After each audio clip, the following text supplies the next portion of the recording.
Victoria Ashford clutched her designer purse against her chest and stepped backward. Her eyes locked on the black man walking toward her broken-down Mercedes, and her free hand was already dialing 911. "Ma'am, I'm just here to help," Marcus said, stopping 10 feet away, his hands raised where she could see them. She didn't lower her phone. "I've already called someone." He nodded slowly, the way a man nods when he's seen this reaction 1,000 times before. "All right then." He turned back toward his truck. And that's when Victoria noticed the gentle way he moved, the quiet confidence in his shoulders. And something deep in her memory began to scream.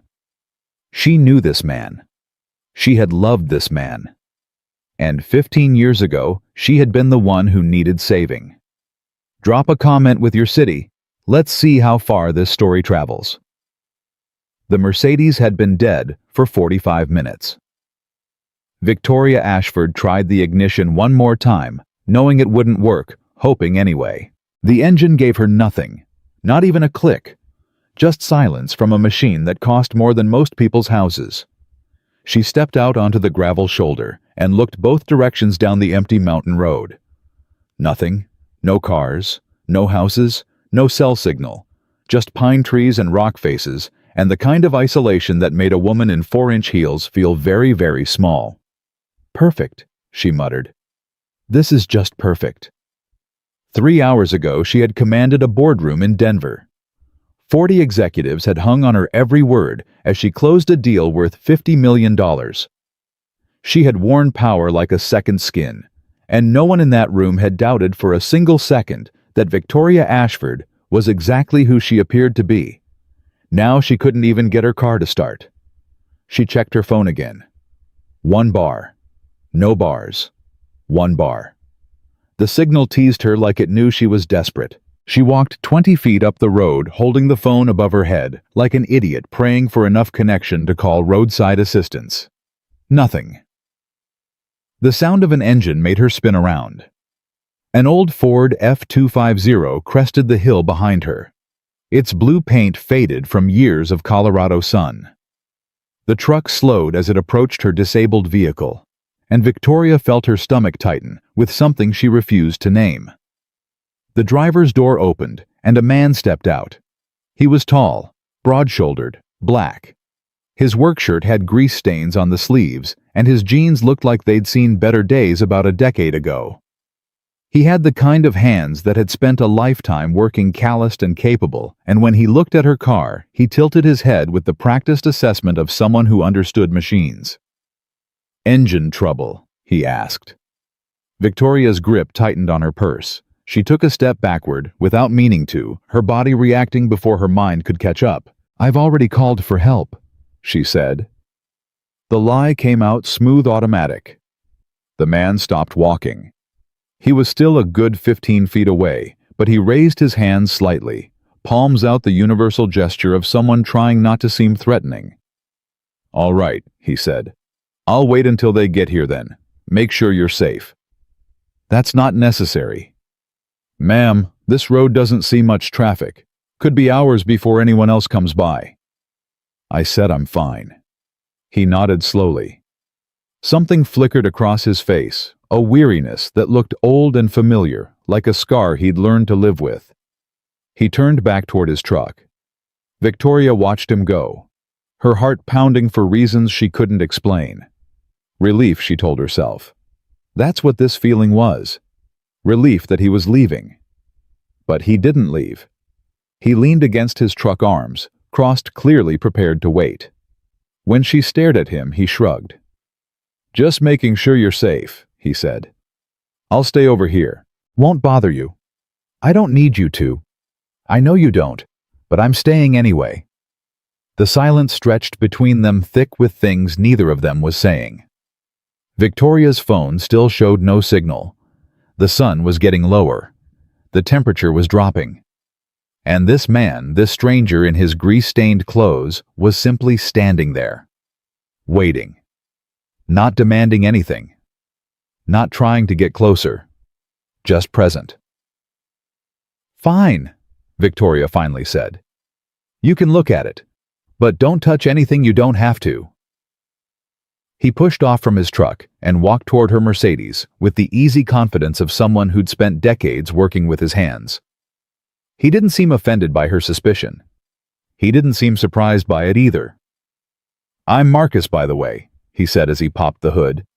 "Marcus Williams. I run an auto shop about 15 minutes down the road." Victoria didn't offer her name. She positioned herself where she could see both him and her purse, which she'd set on the passenger seat with the door open. Just in case. Marcus leaned into the engine compartment, his experienced eyes scanning the components with methodical precision. His hands moved with certainty, checking connections, testing wires. "When's the last time you had the battery terminals cleaned?" he asked. "I don't know. I bought this car 6 months ago." Dealer probably didn't check. They never do with the luxury models. Figure the owners will just take it to the dealership when something goes wrong. He straightened up, wiping his hands on his jeans. "Got some corrosion on your terminals. Should be an easy fix if you've got the right tools." He walked back to his truck and rummaged through a toolbox in the bed. Victoria watched him the entire time, her body still tense with the kind of alertness that had become second nature over the years. When he returned with a wrench and a wire brush, she stepped back again. "You know," Marcus said quietly, not looking at her, focusing on the battery. "I've been doing this a long time, helping people on the side of the road. Most folks say thank you. Some folks offer money. A few folks look at me the way you're looking at me right now." Victoria's face flushed with something that might have been shame. "I don't know what you mean." "Sure you do." He still didn't look up. "I'm a black man in work clothes on a deserted road, and you're a woman alone with a broken-down car. I understand the math. I've been living that math my whole life." "I wasn't—" "Ma'am, you called 911 before I even got out of my truck. I saw you dial." Victoria's mouth opened, then closed. She had no response. Because he was right. "It's all right." Marcus continued, his voice carrying no anger, just a deep, tired understanding. "I'm not mad. I stopped being mad about it a long time ago. I just want to fix your car and get you back on the road safe. That's all I want." He worked in silence for a few minutes, cleaning the terminals, tightening connections. Victoria stood there, her certainty crumbling around her like a building with a compromised foundation. "Try it now," he finally said. She slid into the driver's seat and turned the key. The engine roared to life, smooth and perfect, as if it had never failed her at all. "Oh my God!" She couldn't hide her relief. "It works. It actually works. Just needed a little attention." Marcus closed the hood and wiped his hands on his jeans again. "Should be good to go. Might want to get those terminals replaced when you have a chance, but they'll hold for now." Victoria stepped out of the car, reaching for her purse. "Let me pay you, please. How much do I owe you?" "Nothing." She blinked. "I'm sorry." "Nothing. I don't charge for roadside help." "But you spent 20 minutes. "Wasn't 20 minutes. Wasn't even 10. He smiled, and something about that smile made Victoria's breath catch in her throat. It was warm, genuine. The kind of smile that made you feel like everything would be okay, even when nothing was. She had seen that smile before. "At least take my card," she said, pulling one from her purse with fingers that weren't quite steady. "If you ever need anything, legal help, business advice, anything, please call me." Marcus took the card, glanced at it. His eyebrows rose slightly. "Victoria Ashford, CEO, Ashford Logistics." He looked at her, really looked at her for the first time. "That's you, the Victoria Ashford. You've heard of me. Hard not to. You've been in the business papers a lot lately. That acquisition last year was all anyone could talk about." He slipped the card into his shirt pocket. "I'm impressed. Building something like that from nothing." "How do you know I built it from nothing?" "Because I read the article. The one in Forbes. From food stamps to Fortune 500. "That was you, right?" Victoria's carefully constructed composure cracked just for a moment. That article had exposed more of her past than she'd wanted anyone to know. The poverty, her mother's addiction, the shame of government cheese and second-hand clothes and never quite fitting in anywhere.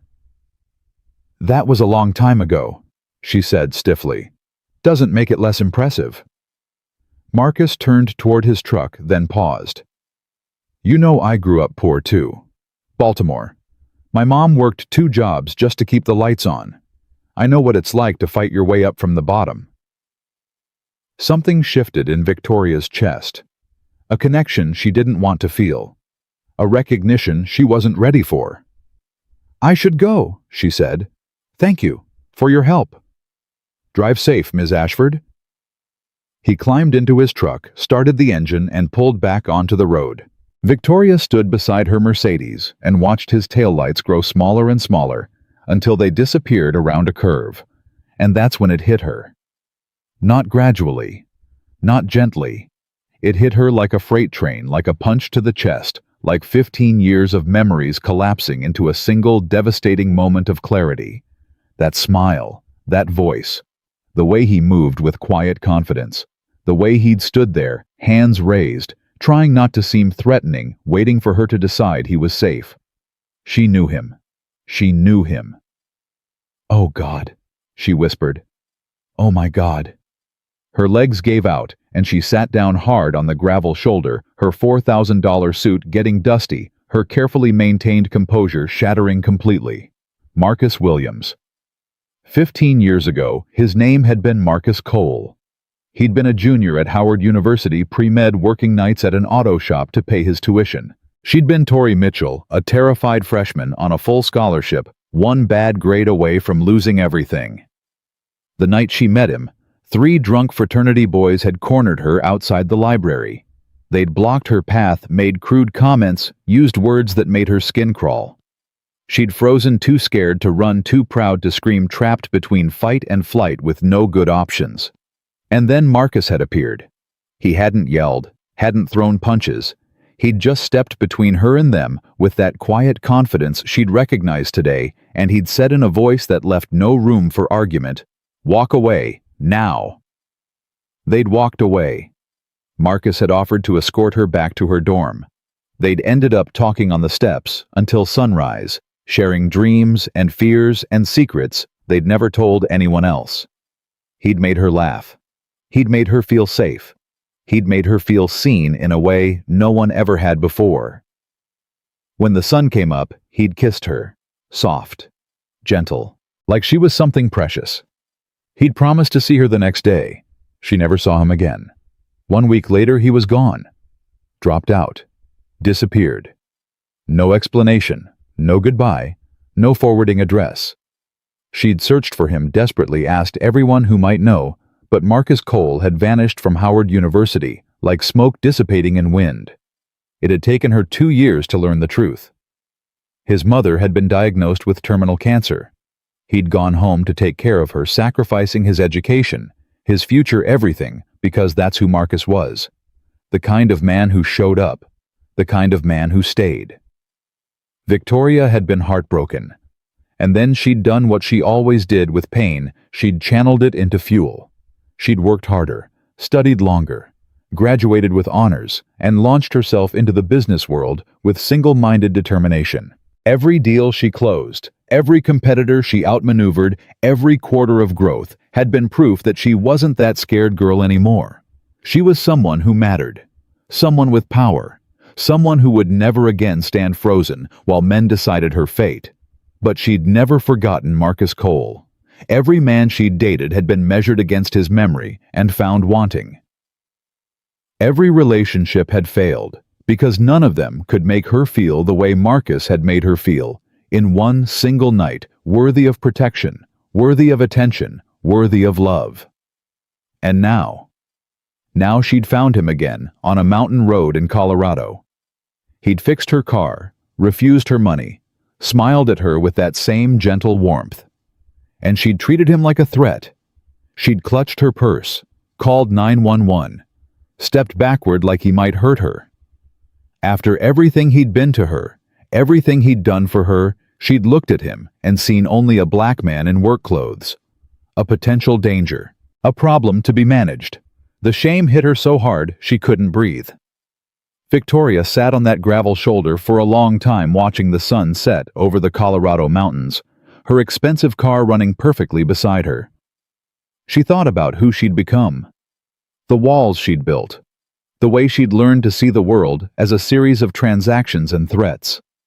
Somewhere along the way, the scared girl who'd fallen in love on the library steps had been replaced by someone harder, someone colder, someone who looked at a kind stranger and saw danger instead of help.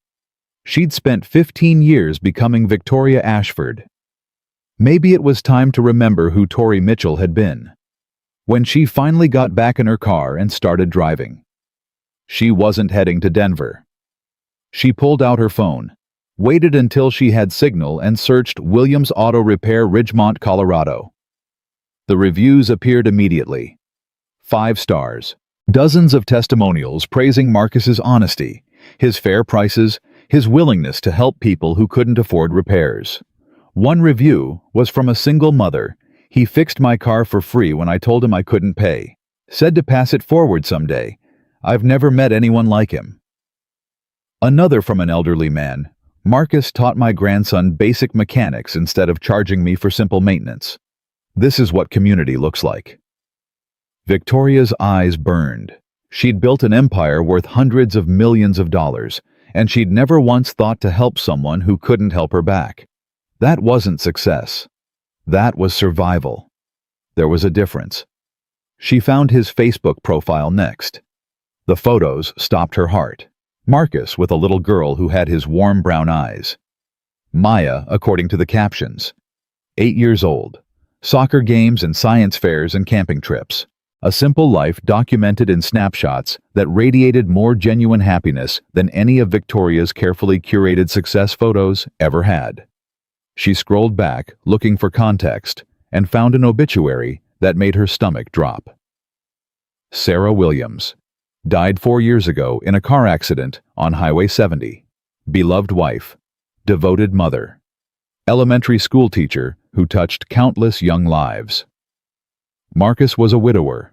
He was raising his daughter alone.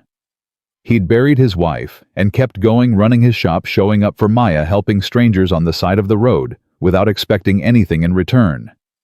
And today, when Victoria had treated him with suspicion and fear, he hadn't gotten angry. Hadn't called her out. Had simply nodded with that tired understanding and fixed her car anyway, because that's who Marcus was. That's who he'd always been. Victoria pulled into a gas station parking lot, unable to drive any further, with tears blurring her vision. She sat there in her running Mercedes, surrounded by the evidence of her success, and felt emptier than she'd ever felt in her life. She could go back to Denver. Go back to her penthouse and her board meetings and her life that made sense on paper but felt hollow in her chest. Or she could do something she hadn't done in 15 years. She could be brave. Victoria wiped her eyes, checked her reflection in the mirror, and started the car. She wasn't going to Denver tonight. She was going to Ridgemont. The drive took 45 minutes in the dark. Victoria spent every mile of it rehearsing what she would say and throwing out every version because nothing seemed adequate. How do you apologize for 15 years? How do you explain that the woman who clutched her purse in fear was also the girl who'd loved him with her whole heart? Ridgemont was small. Really small. One main street, a handful of shops, the kind of town where everyone knew everyone, and strangers stuck out like sore thumbs. Victoria's Mercedes definitely stuck out. Williams Auto Repair was closed for the night, but she found the address anyway. A modest building with a clean parking lot and a sign that looked like it had been hand-painted with care.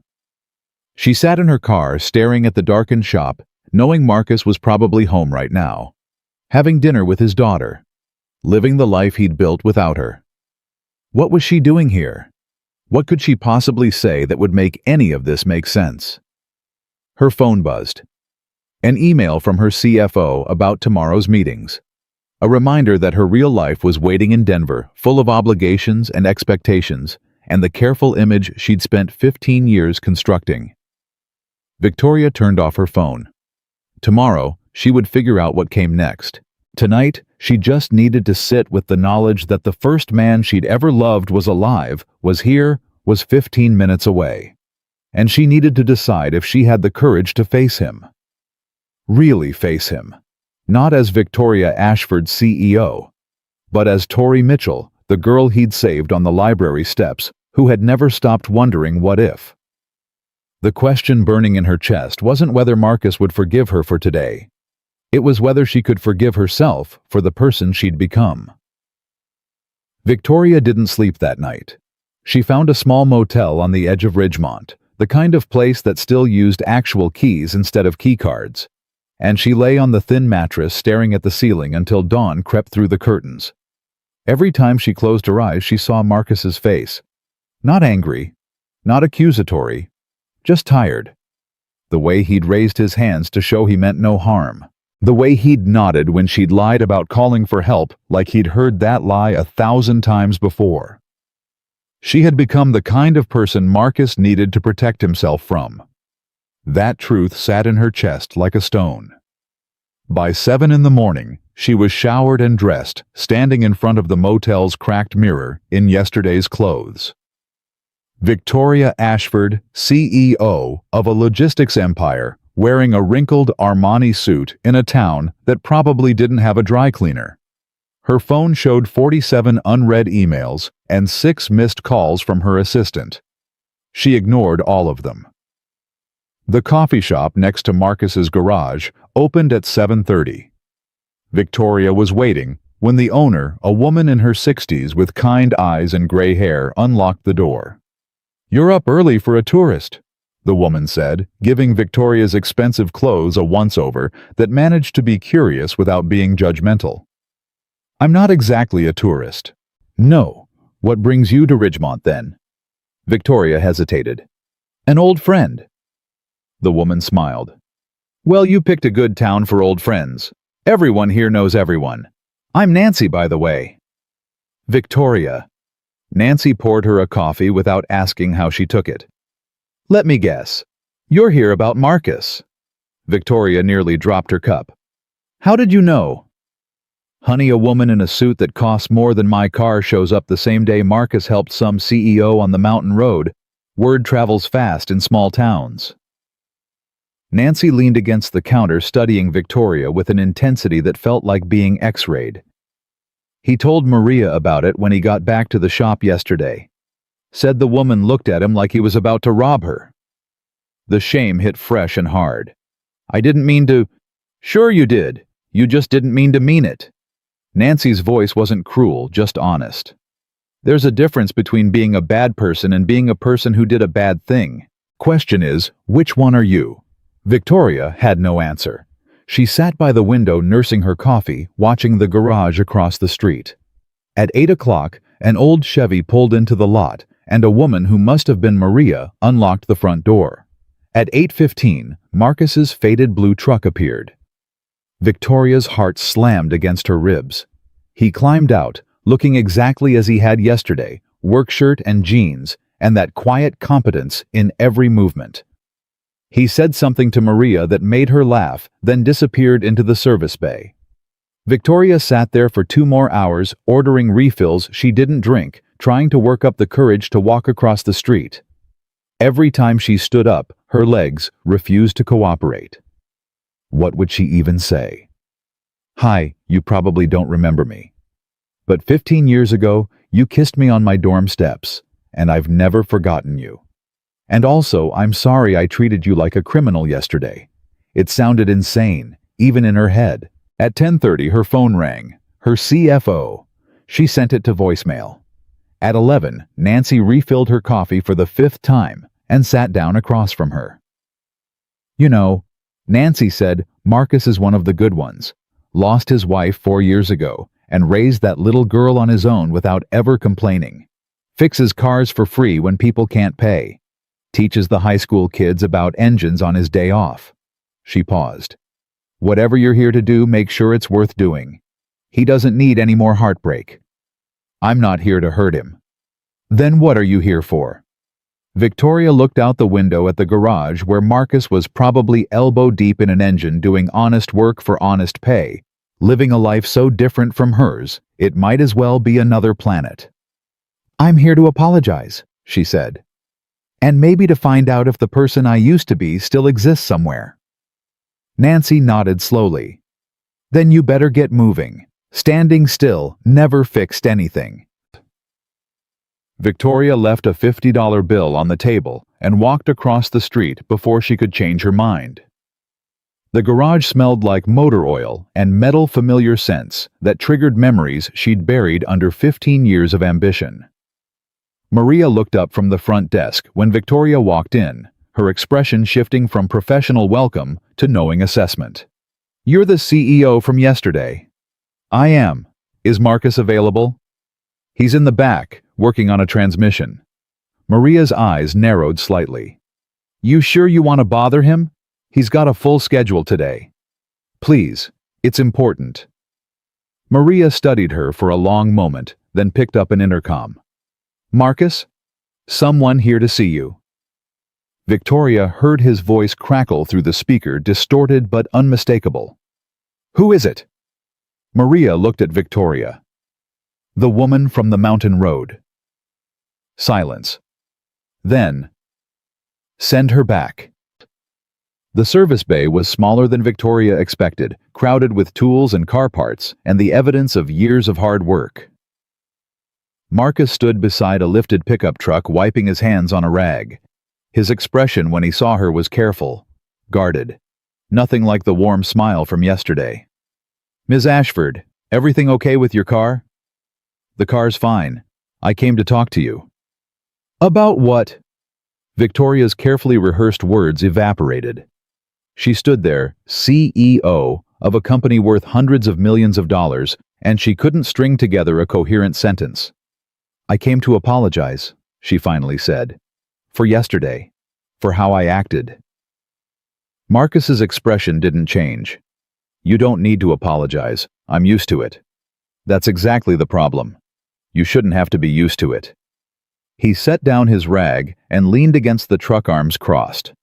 The posture was defensive, protective, the stance of a man who'd learned the hard way that people usually wanted something. "Look," he said, "I appreciate you coming all this way, but I've got work to do, and I'm not really interested in being someone's opportunity for personal growth. You feel bad about what happened. Fine. You apologized. We're good. Now you can go back to Denver and feel better about yourself." The dismissal stung more than Victoria expected. "That's not why I'm here." "Then why are you here?" "Because from where I'm standing, this looks like a woman who's used to getting what she wants, and right now, she wants to feel like a good person. So she drove an hour and a half to apologize to the black mechanic she was scared of yesterday." His voice stayed level, but his eyes were sharp. "Tell me I'm wrong." Victoria's temper flared before she could stop it. "You don't know anything about me." "I know plenty. I know you're Victoria Ashford Forbes, from food stamps to Fortune 500.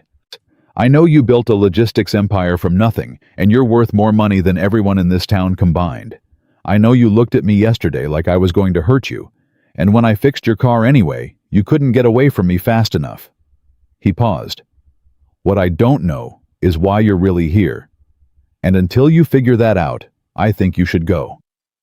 He turned back to the truck, dismissing her. Victoria should have left.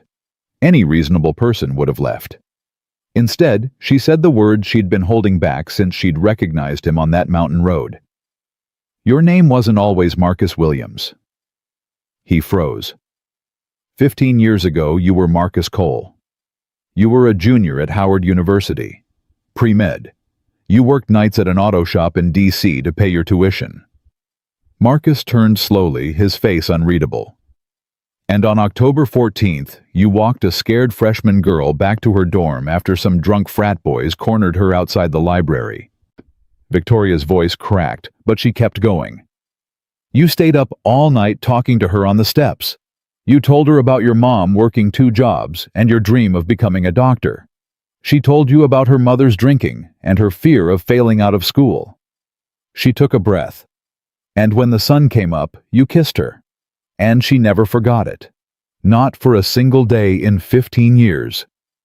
Marcus stared at her like she'd just spoken in tongues. Tori. The name came out strangled, disbelieving. You're Tori Mitchell. I changed my name after graduation, wanted to leave that version of myself behind. Victoria's eyes were burning now. I looked for you, Marcus. When you disappeared, I went crazy trying to find you. No one knew where you'd gone. It wasn't until 2 years later that someone told me about your mother. Marcus's hand found the truck behind him like he needed support. I tried to find you too. After Mom died. I came back to DC, but you were gone. Everyone was gone. I couldn't find anyone who knew where Tori Mitchell had ended up. She ended up becoming someone else.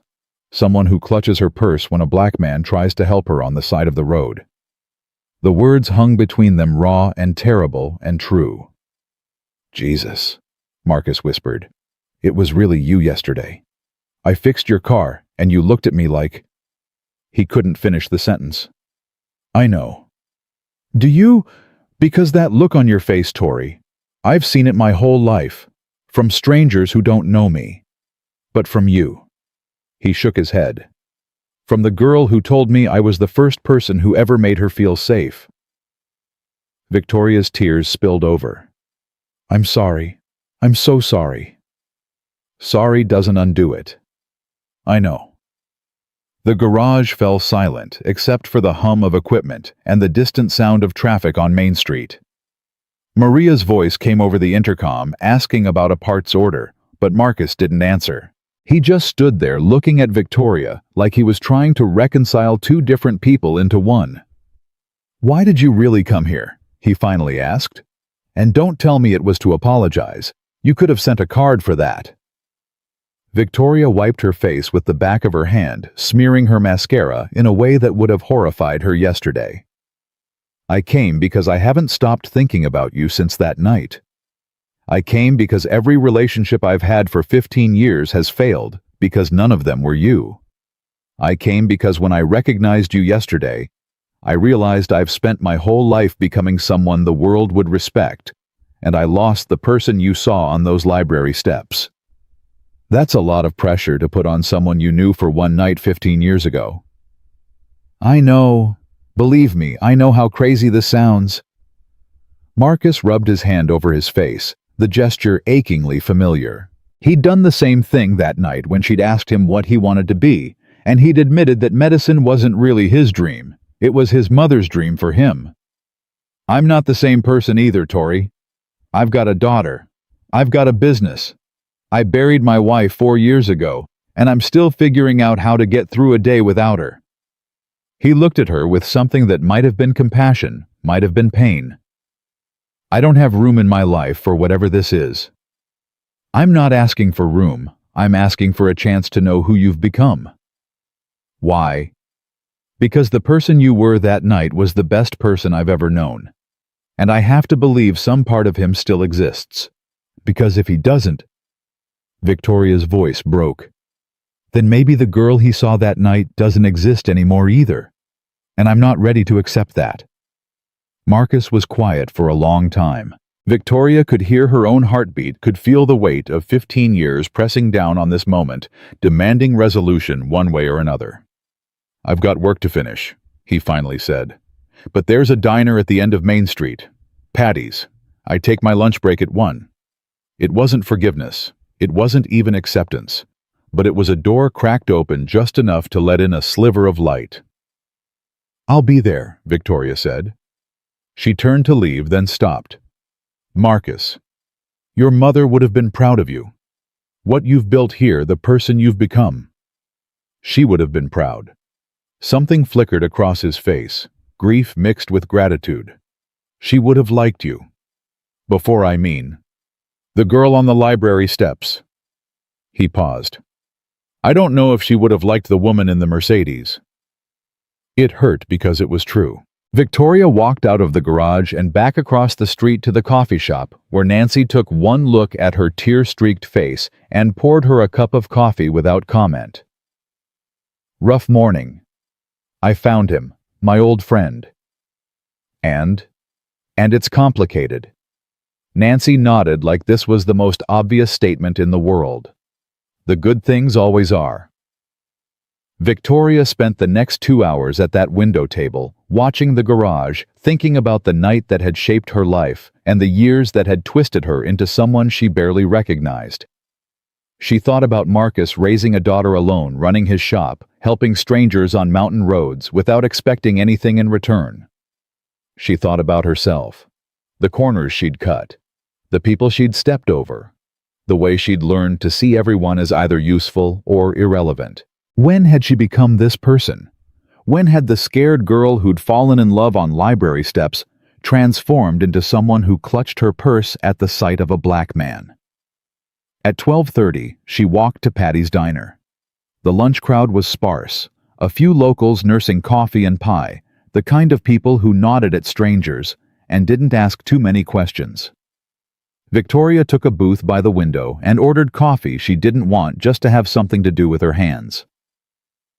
Marcus arrived at 1 o'clock exactly. He slid into the seat across from her, his work shirt cleaned up, but still carrying the faint scent of motor oil. A smell that had once meant safety and now meant uncertainty. "You came," Victoria said. "I said I would." A waitress appeared with menus. Marcus ordered without looking clearly irregular. Victoria asked for whatever he was having, not trusting her voice to say more. When they were alone again, Marcus leaned back in his seat and studied her with an intensity that made her want to look away. "Tell me about Victoria Ashford," he said. "The CEO version, not the girl I knew." So Victoria told him, the whole ugly truth of it, the climb from poverty to power, the compromises she'd made, the relationships she'd sacrificed, the way she'd learned to see the world as a competition where second place meant failure. She told him about her mother dying alone in a county hospital, while Victoria was in a board meeting 2,000 miles away, about the guilt that still woke her at 3 in the morning, about the penthouse in Denver that had everything money could buy and nothing worth coming home to. "I built an empire," she said, "and it's empty. I go to work, I close deals. I go home to a place where no one's waiting. And I tell myself that's success, because the alternative is admitting I wasted 15 years chasing the wrong things." Marcus listened without interrupting. When she finished, he was quiet for a long moment. "My wife's name was Sarah," he finally said. "She was an elementary school teacher, made less in a year than you probably spend on shoes, but she loved those kids like they were her own." His voice softened with grief that clearly hadn't healed. "She's the one who convinced me to take over the shop when old Mr. Williams retired, said I had good hands and a good heart, and that was enough." "What happened to her?" "Car accident. 4 years ago. Some kid texting while driving ran a red light." Marcus's jaw tightened. "Maya was 4. She doesn't remember much about her mom except feelings. But I remember everything. Every smile, every argument, every night she fell asleep on my shoulder watching bad TV. I'm sorry. So am I." He looked at her directly. "Sarah was the one who taught me that small lives aren't small, that happiness doesn't require money or power or Forbes articles. She was happy, Tori, genuinely happy, and she made me happy too." The comparison hung unspoken between them. Sarah had been happy with a modest life. Victoria had achieved everything society told her to want and found only emptiness. "What I don't understand," Marcus continued, "is what you want from me. From this." He gestured between them. "Because I'm not a project. I'm not something you can acquire to feel better about yourself. I'm a 40-year-old mechanic with a kid and a mortgage, and my life is nothing like yours." "I know that." "Do you?" "Because yesterday you looked at me like I was beneath you. Like my clothes and my truck and my job made me less than human." His voice carried no anger, just weariness. "And now you're sitting here telling me you've thought about me for 15 years. How am I supposed to reconcile those two things?" Victoria had no good answer. Because he was right. The woman who'd clutched her purse yesterday and the woman who'd never forgotten him were both her somehow coexisting in the same body, and she didn't understand how that was possible either. "I don't know," she admitted. "I don't know how I became someone who reacts that way. I don't know when fear replaced trust in my head. All I know is that when I recognized you yesterday, something broke open inside me. And I can't just go back to Denver and pretend it didn't happen. What do you want to happen? I want to know if there's anything left. Of us. Of who we were." Victoria's voice dropped to barely a whisper. "I want to know if the girl you kissed on those steps still exists somewhere inside me. Because I'm not sure anymore." Marcus was quiet for a long time. Their food arrived, but neither of them touched it. "Maya gets out of school at 3, he finally said. "She's the most important thing in my life. More important than any memory from 15 years ago, more important than whatever this is between us. If you're going to be around even for a day, she's part of that equation." "I understand." "I don't think you do. My daughter lost her mother. She doesn't trust new people. She doesn't warm up easily. And she has a radar for people who might leave." Marcus's eyes held hers. "If you're not sure you're staying, don't start. Because I can handle disappointment. Maya can't take any more." The weight of that responsibility settled on Victoria's shoulders like a physical thing. "I'm not going anywhere," she said. "Not today, not tomorrow. I don't know what this is or where it's going, but I'm not running. We'll see." It wasn't trust. It wasn't acceptance. But it was something. A starting point. A place where two people who'd lost each other 15 years ago could begin to figure out who they'd become. Marcus looked at his watch. "I need to get back to the shop. I've got a transmission that won't fix itself." "Can I see you again?" "Tonight, maybe?" He hesitated. "Maya has soccer practice until 5. We usually grab dinner after. You could join us if you want, but I'm warning you she's protective. She's not going to make this easy." "I don't need easy. I just need a chance." Marcus stood, leaving cash on the table for their untouched food. "Patty's, 6 o'clock. Don't be late." He walked out without looking back. Victoria sat in that booth for another hour, watching the lunch crowd thin out, thinking about what she'd committed to. A daughter who'd lost her mother. A man still grieving his wife. A life so different from hers, it might as well be another planet. She should call her office, should check her emails, should be a CEO instead of a woman having a breakdown in a small-town diner. Instead, Victoria pulled out her phone and typed a message to her assistant. "Cancel my meetings for the rest of the week. Something personal came up." Then she went back to her motel room to shower and change and prepare for the most important dinner of her life. She had 6 hours to figure out how to make an 8-year-old girl believe she wasn't going to disappear. 6 hours to prove to Marcus that the woman who'd clutched her purse in fear was not the sum total of who she was. 6 hours to start becoming someone worthy of the chance she'd been given. Victoria arrived at Patty's at 5:45. She'd changed into the most casual clothes she had with her, which still looked expensive compared to everyone else in the diner. She'd wiped off most of her makeup. She'd practiced smiling in the mirror until she looked less like a CEO and more like a normal person. It didn't help. She still felt like a fraud. Marcus walked in at 6 o'clock, exactly, his hand resting on the shoulder of a small girl with braided hair and eyes that held far too much wariness for an 8-year-old. Maya Williams wore a soccer jersey that was slightly too big and cleats that were caked with mud, and she looked at Victoria like she was calculating threat levels. "Maya, this is Victoria. She's an old friend from college." "Hi, Maya." Victoria kept her voice warm but not pushy. "Your dad told me you had soccer practice today. How was it?" Maya didn't answer. She slid into the booth next to her father, putting him between her and Victoria like a shield.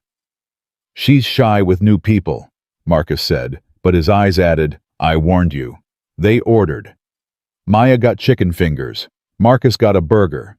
Victoria got a salad she had no intention of eating because her stomach was too knotted for food. The silence stretched. So, Victoria tried, "Your dad says you're really good at soccer." Maya looked at her father. "You told her about me?" "A little bit." "Why?" Marcus hesitated. "Because Victoria asked." "Why does she care?" The question was directed at Victoria, now those sharp young eyes demanding an answer that made sense.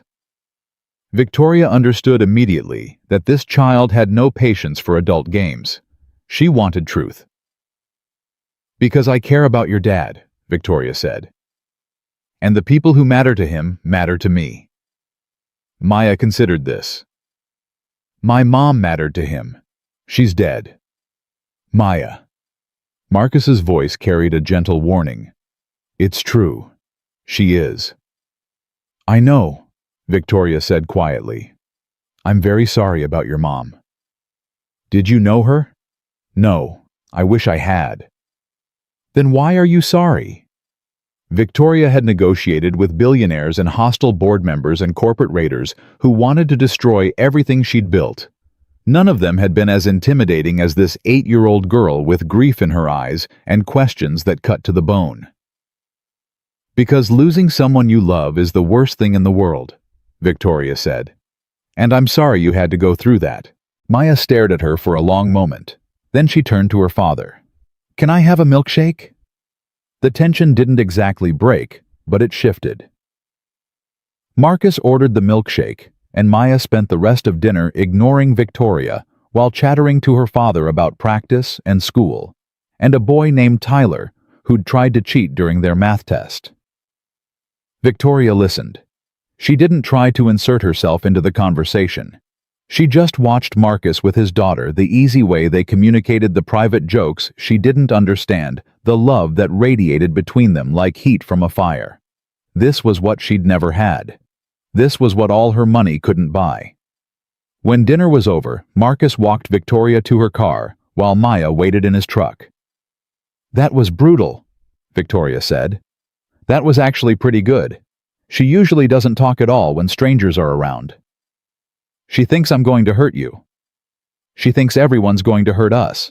It's how she protects herself." Marcus glanced back at his daughter, his face soft with love and worry. "Give her time. If you're actually going to stick around." "I told you I'm not going anywhere." "You told me a lot of things. Maya needs to see proof, not promises." Victoria nodded. "Then I'll prove it." She meant it. In that moment, standing in the parking lot of a small-town diner, she meant it with everything she had. The question was whether meaning it would be enough. The next 3 weeks became a test Victoria hadn't studied for. She rented a cabin on the edge of town and set up her laptop at the coffee shop across from Marcus's garage. She told her board she was working remotely. She didn't tell them why. Every morning, she watched Marcus open the shop. Every afternoon, she found excuses to bring coffee to his crew or drop off lunch she'd picked up from the diner. She attended Maya's soccer games, sitting in the bleachers with the other parents cheering when Maya scored and staying quiet when she missed. Maya noticed everything. "You were at my game," she said one evening when Victoria joined them for dinner at Marcus's house. "You sat in the third row." "I like soccer."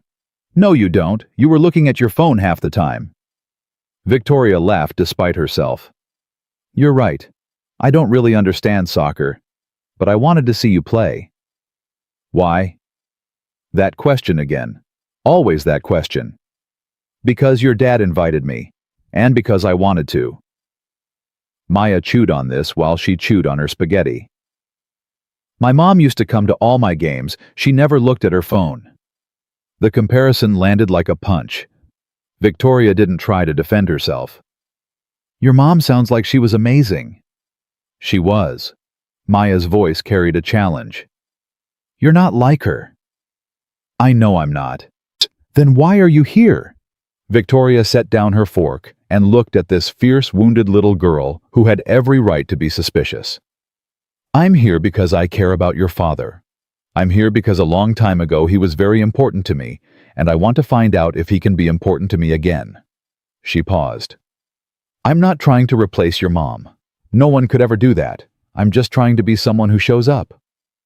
Maya didn't respond, but something in her posture shifted just slightly, like a door that had been locked was now only latched. Progress. Slow, painful progress. Maria became Victoria's unexpected ally. The older woman had worked at the garage for 15 years and knew Marcus better than almost anyone.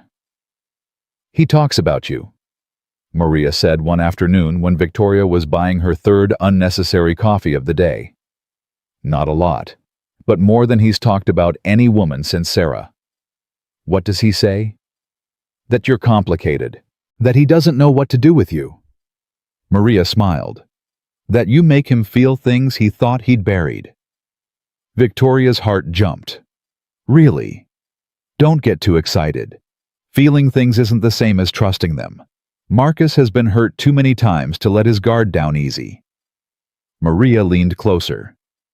"But I've known that man for 15 years, and I've never seen him look at anyone the way he looks at you. Not even Sarah. How does he look at me? Like he's terrified you'll disappear again." That night, Victoria sat in her rental cabin and thought about fear. Marcus was afraid she'd leave. Maya was afraid she'd leave.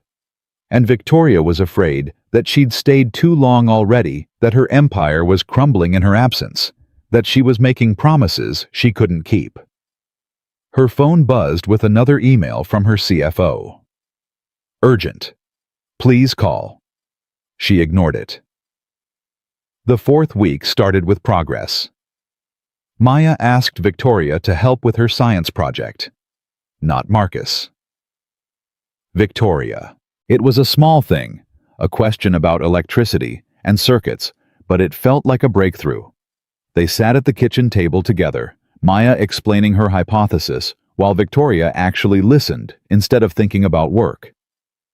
"My teacher says I need to build a model," Maya said, "but I don't know how to make one that actually lights up." "What if we use your dad's skills? He works with electrical stuff all the time."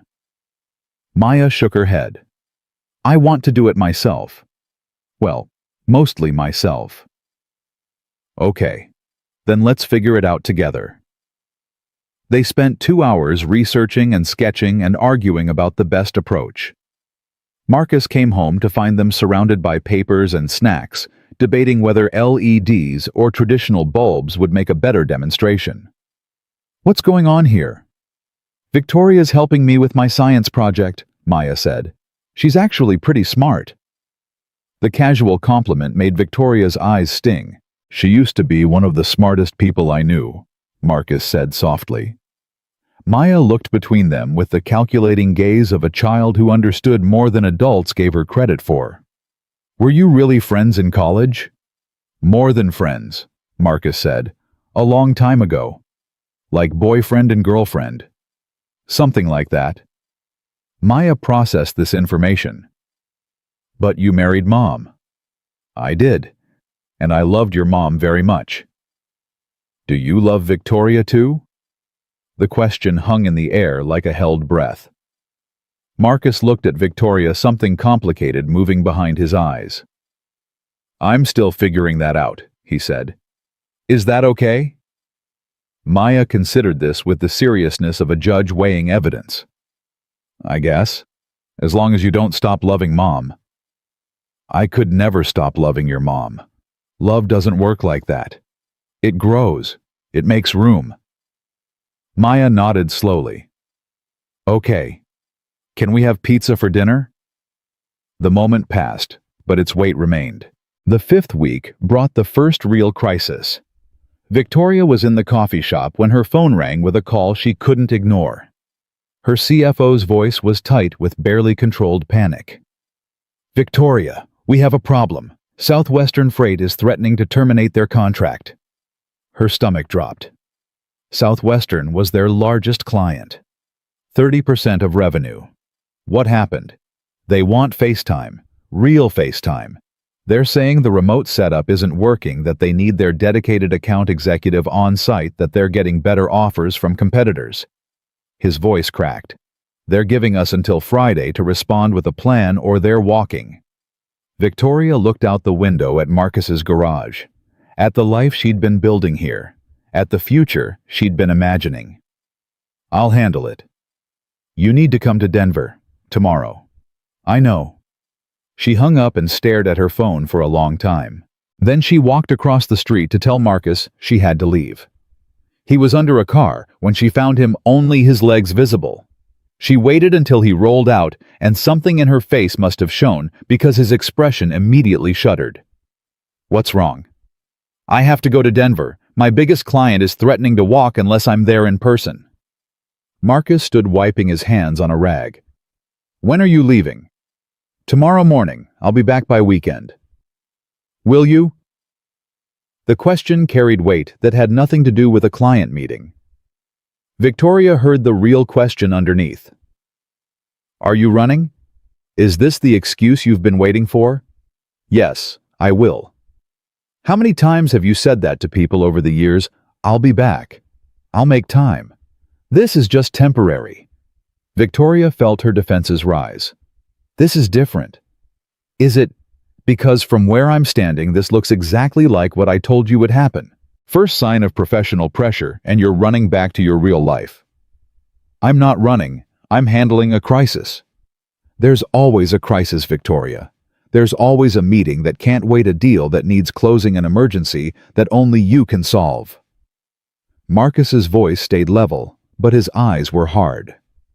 "That's how people like you justify never being present for the people who matter. People like me. People who build empires instead of relationships. People who are more comfortable in boardrooms than living rooms." The accusation stung because it was true. Victoria had spent 15 years being exactly that person. But she was trying to change. Didn't that count for something? "I can't just let 30% of my company's revenue walk out the door. There are hundreds of people whose jobs depend on that contract." "I'm not saying you should. I'm saying this is the test." Marcus stepped closer, his voice dropping. "Maya asked me this morning if you were going to be at her science fair on Friday. I told her yes. Are you going to prove me a liar?" Victoria's heart cracked. "The science fair is Friday." "You didn't remember." "I've had a lot on my mind." "Yeah, you have. That's the problem." They stood there in the garage, the smell of motor oil and metal between them, 15 years and 5 weeks collapsing into this single moment. "I'll be back for the science fair," Victoria said. "I promise." "Don't promise. Just do it." She flew to Denver that night instead of waiting for morning. The meeting with Southwestern Freight was scheduled for 10 a.m. Thursday. She spent Wednesday night in her empty penthouse preparing arguments and counter-arguments, marshalling data and projections, doing what she did best. But her mind kept drifting back to Ridgemont. To Marcus's face when she'd told him she was leaving. To Maya's science fair. The meeting went better than expected. Southwestern's CEO wasn't actually planning to leave. He was testing her commitment flexing power to see if she'd jump. When she laid out a restructuring plan that gave them more attention without requiring her constant physical presence, he accepted with a satisfied nod. "Good to know you still take us seriously, Victoria."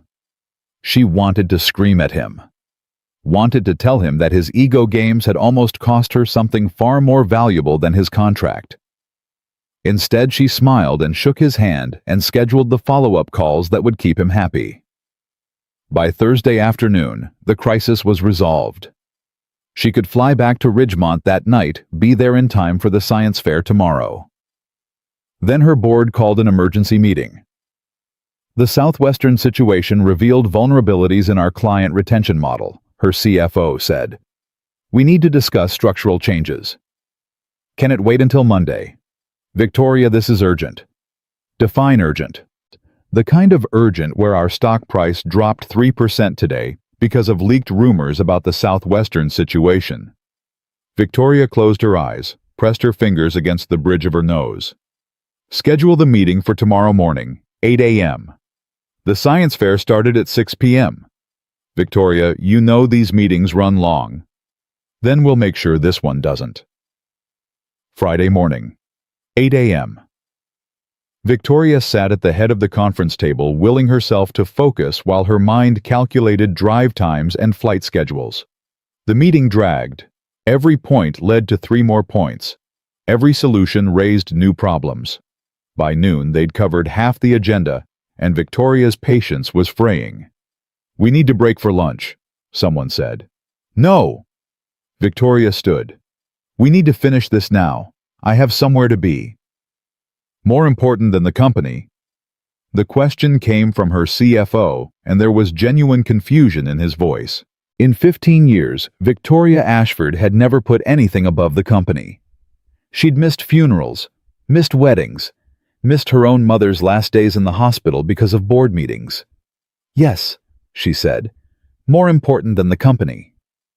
The room went silent. "There's a little girl in Colorado who's presenting her science project tonight, and I promised her father I would be there." Victoria gathered her papers. "We're done here. Send me the minutes. I'll review them on the plane." She walked out before anyone could argue. The flight to Colorado took 90 minutes. The drive from the airport to Ridgemont took another hour. Victoria pulled into the elementary school parking lot at 6:15, her heart pounding, her hair a mess, her suit wrinkled from travel. The gymnasium was crowded with parents and students and display boards. Victoria scanned the room, desperately searching for Maya's braids, for Marcus's broad shoulders. She found them in the back corner. Maya's project was elaborate, a demonstration of how friction could generate electricity, complete with working LED lights and hand-drawn diagrams. Marcus stood beside her taking photos, and his face, when he looked up and saw Victoria, was something she'd never forget. Relief, joy, surprise, all mixed together in an expression that made the entire terrible day worth it. "You came." Maya's voice was small, uncertain. "I promised." "Adults break promises all the time." "I know, but I'm trying to be different." Victoria knelt down to look at Maya's project. "This is incredible. Did you do all of this yourself?" "Dad helped with the wiring, but I did the research and the calculations." "You're going to be a scientist someday." Maya almost smiled. Almost. The judges came by. They asked Maya technical questions, and she answered with confidence that made Victoria's chest tight with pride for a child who wasn't hers, who might never be hers, but who had somehow become important anyway. 3rd place. Maya won 3rd place, and her face lit up with the first genuine happiness Victoria had seen from her. "We need to celebrate," Victoria said. "Ice cream. My treat." "Can we, Dad?" Marcus looked at Victoria with something soft in his eyes. "Yeah, we can." They went to the ice cream shop on Main Street. Maya got chocolate with extra sprinkles. Marcus got vanilla, like the boring person Victoria teased him for being. Victoria got strawberry because it reminded her of college, of summer nights and simpler times. "Thank you," Marcus said quietly while Maya was distracted by her sundae, "for coming back." "I told you I would." "I know, but thank you for meaning it." Later. After Maya had been tucked into bed and the house was quiet, Victoria and Marcus sat on his front porch, sharing a silence that felt comfortable instead of heavy. "I talked to my board today," Victoria said. "I'm restructuring the company, promoting my COO to handle day-to-day operations. I can work remotely most of the time, fly to Denver 2 days a week when necessary." Marcus turned to look at her. "That's a big change." "It is." "Are you sure that's what you want?" Victoria looked out at the quiet street, at the modest houses, and the ordinary lives being lived behind closed doors. A month ago, this would have seemed like failure, like giving up. Now it looked like freedom. "I spent 15 years building an empire that left me empty," she said. "I went home to a penthouse where no one was waiting. I achieved everything I thought I wanted, and none of it made me happy." She turned to face him. "You make me happy. Maya makes me happy." This stupid little town where everyone knows everyone makes me happy. I'm not giving up my company. I'm just finally putting it in its proper place. Marcus reached for her hand. His fingers were calloused and warm, the hands of a man who worked for a living, who built things instead of just acquiring them. I'm falling in love with you, he said.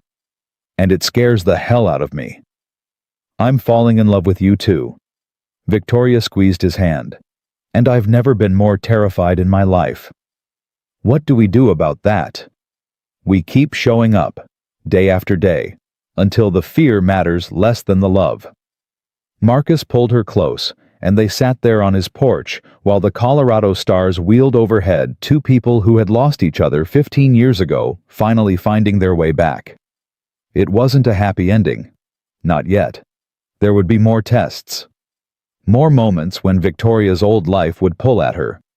More times when Maya's grief would make her push Victoria away. But for now, in this moment, it was enough. It was more than enough. 3 months passed like water through fingers. Victoria fell into a rhythm she hadn't known she was capable of. Mondays and Tuesdays in Denver, handling the meetings that required her physical presence. Wednesdays through Sundays in Ridgemont, working from the coffee shop, having dinner with Marcus and Maya, learning how to be part of something instead of apart from everything. It wasn't easy. Nothing worth having ever was. Maya still tested her, still asked questions designed to catch inconsistencies, still watched Victoria with eyes that cataloged every promise made and measured it against every promise kept. But slowly, gradually, the walls came down. "Can you braid my hair?" Maya asked one Saturday morning, holding out a brush and hair ties like they were weapons she wasn't sure Victoria knew how to use. Victoria's hands trembled slightly as she took them. "I'm not very good at braids. Mom was good at braids." "I know. Your dad told me." Maya sat down on the floor in front of the couch, her back to Victoria, her shoulders tense with the vulnerability of letting someone new touch something her mother used to touch.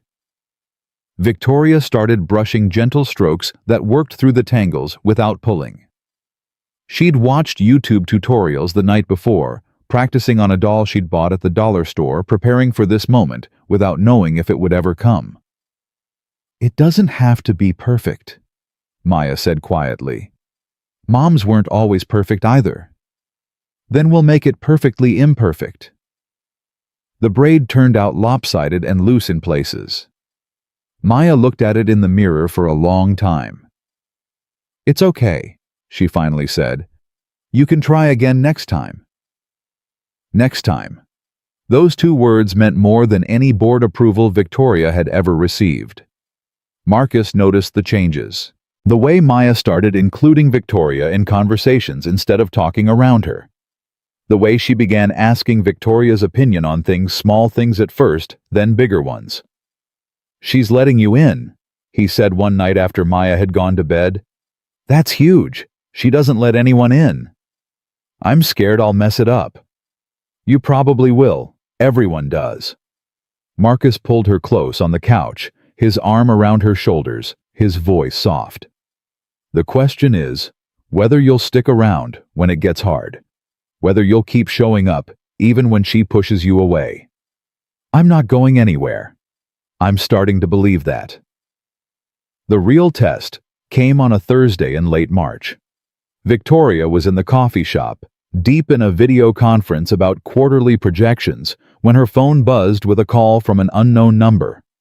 She almost ignored it, almost let it go to voicemail like she'd done 1,000 times before when work was more important. Something made her answer. "Victoria." Maya's voice was small and scared. "Can you come get me?" Victoria's heart stopped. "Maya." "Where are you? Where's your dad?" "I'm at soccer practice. Dad was supposed to pick me up, but he's not answering his phone, and Mrs. Peterson has to leave, and I don't know what to do." Victoria was already standing, already grabbing her keys, already telling her colleagues she had an emergency. "I'll be there in 10 minutes. Stay where you are." "Okay." "Maya, you did the right thing calling me." Silence.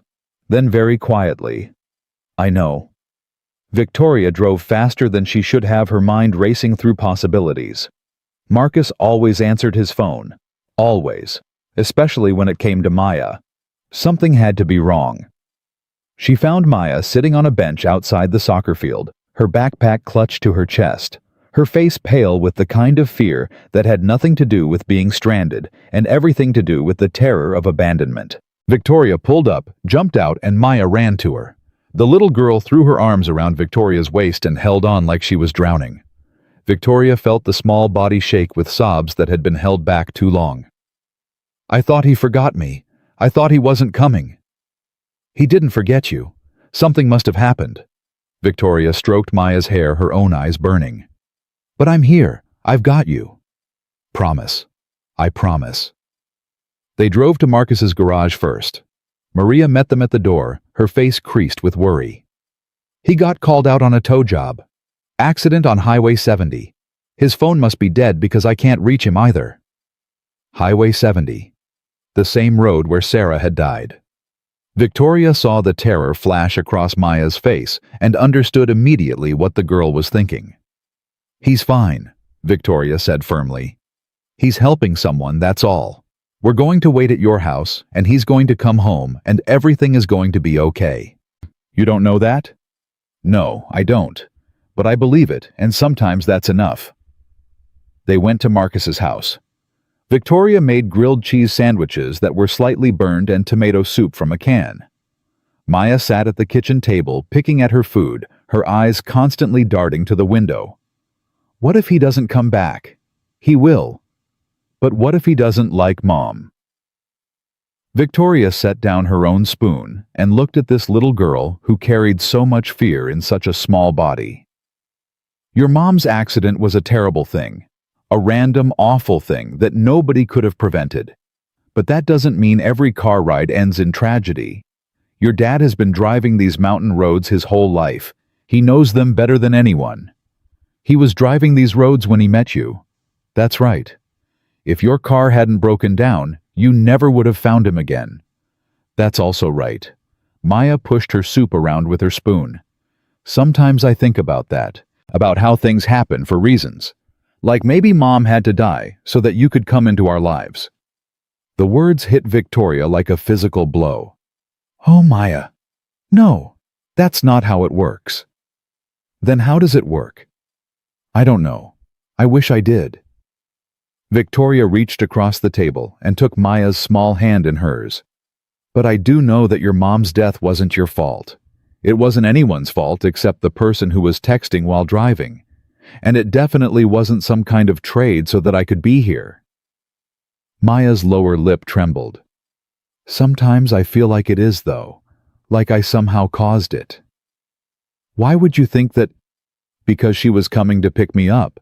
If I had walked home instead, or gotten a ride with Tyler's mom, she wouldn't have been on that road." The guilt this child had been carrying. The weight of it. Victoria felt her heart crack open. "Come here." Maya hesitated, then climbed off her chair and let Victoria pull her into her lap. She was too big for this, really 8 years old and all legs and arms, but she folded herself into Victoria's embrace like a much younger child. "Listen to me. Your mom was driving to pick you up because she loved you, because picking you up from school was part of her day, part of the ordinary routine of being your mother. She wasn't on that road because of anything you did. She was on that road because that's where parents go when they pick up their kids." Victoria's voice caught, but she kept going. "The accident happened because someone else made a terrible choice. Not you. Never you." Maya cried then. Really cried, the kind of sobbing that shook her whole body, releasing grief that had been bottled up for 4 years. Victoria held her through all of it, rocking gently, murmuring words that probably didn't matter, because it was the presence that counted. The being there, the not letting go. That's how Marcus found them. His truck pulled into the driveway and Maya's head snapped up at the sound. She scrambled off Victoria's lap and ran to the door, throwing it open before her father could even get out of the vehicle. "Daddy!" Marcus caught her in his arms, lifting her off the ground. His face a mixture of confusion and concern. "Hey, baby, What's going on? Why are you crying? I thought you weren't coming back, like Mom. Marcus's eyes found Victoria's over Maya's head. She saw the question there, the need for explanation. Your phone died, Victoria said. Maya called me when you didn't show up for pickup. We've been here waiting. Something shifted in Marcus's expression. Gratitude, relief, and something deeper that looked like the moment when you realize the person you've been trusting has proven themselves worthy of that trust. I'm so sorry, baby girl. The accident on 70 was bad, and my phone died and I couldn't call anyone. I came as fast as I could. Victoria stayed with me. She made grilled cheese. Did she? It was burned, but I ate it anyway. Marcus laughed a wet sound that was half relief and half something else. He set Maya down and pulled Victoria into a hug that included all three of them. Thank you, he whispered against her hair. Thank you for being here. There's nowhere else I'd rather be. Later, after Maya was asleep, Marcus and Victoria sat on the porch in their usual spot. She told me something tonight, Victoria said, about feeling guilty for Sarah's death. Marcus's face crumpled. She's mentioned that to her therapist. I didn't know it was still so present. She thinks Sarah died because she needed to be picked up from school. She's been carrying that for 4 years. Jesus. Marcus rubbed his hands over his face. I thought I was helping her. Thought I was doing everything right. You are doing everything right, but some things can't be fixed by parents. They have to be worked through. She let you hold her. She let you comfort her. She did. Marcus turned to look at Victoria, his eyes shining in the darkness. Do you know what that means? She hasn't let anyone except me hold her like that since Sarah died. Not her grandmother. Not her teachers. No one. The weight of that trust settled on Victoria's shoulders. Heavy. Sacred. I'm going to mess this up sometimes, she said. I'm going to make mistakes. I'm not Sarah. I don't know how to be a mother. Sarah didn't know how to be a mother either. Not at first. She figured it out day by day. Marcus took her hand. That's all any of us can do. The next morning, Maya came downstairs wearing the lopsided braid Victoria had done the week before, somehow preserved through sleep. Can you fix it? She asked, holding out the brush. Victoria took it without a word and began working through the tangles. This time, the braid came out better. Still not perfect, but closer. Thanks, Mom V. Victoria's hands froze. What did you call me? Maya's face was carefully neutral, but her eyes held a vulnerability that broke Victoria's heart. Is that okay? I wanted to call you something different from Mom Sarah, so they're both special. That's more than okay. Victoria's voice cracked. That's perfect. Maya turned around and hugged her quick and fierce, then pulled back before either of them could cry. I'm going to miss the bus. Go. I'll see you at dinner. Maya ran out the door, and Victoria stood in Marcus's kitchen holding a hairbrush trying to remember how to breathe. Marcus found her like that 5 minutes later. She called me Mom V, Victoria said, still not quite believing it. I heard. He crossed to her, took the brush from her frozen hands, set it down on the counter. Are you okay? I don't know. I think so. She looked up at him, tears streaming down her face. I never thought I'd have this. Any of this. I built a company and made money and achieved everything I was supposed to want. And I never once imagined that a little girl calling me Mom V would mean more than all of it combined. Marcus kissed her forehead, her cheeks, her lips. Soft and gentle, the way he'd kissed her 15 years ago on those library steps. Welcome to the family, he said. 2 weeks later, Marcus drove Victoria to Boulder to meet Linda Sarah's mother. She asked to see you, he explained during the drive. She's been hearing about you from Maya, and she wanted to meet the woman who's becoming part of her granddaughter's life. Victoria's stomach was in knots. What if she hates me? She won't. You don't know that. I know Linda. She's not capable of hate. Sarah got her kindness from somewhere. Linda's house was modest and warm, filled with photos of Sarah at every age. Victoria studied them, while Marcus made tea in the kitchen, seeing the woman Maya would become in 20 years, understanding why her absence had left such a hole. She was beautiful, Victoria said, when Linda caught her looking. She was, inside and out.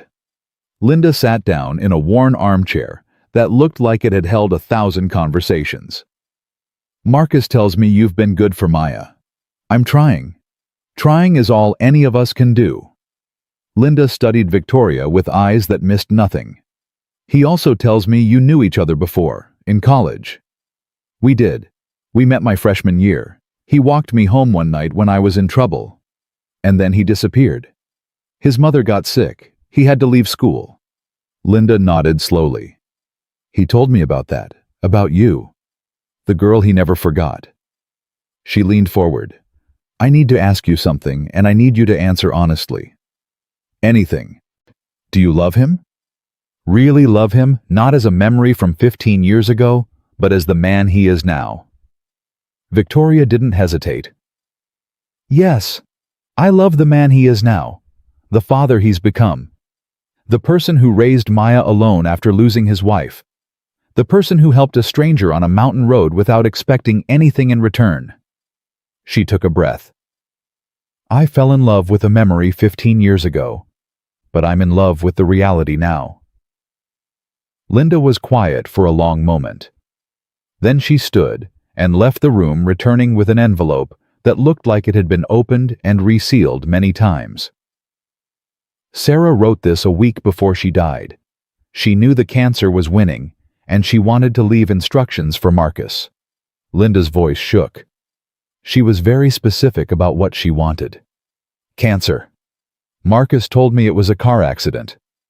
The accident happened while she was driving to a treatment appointment.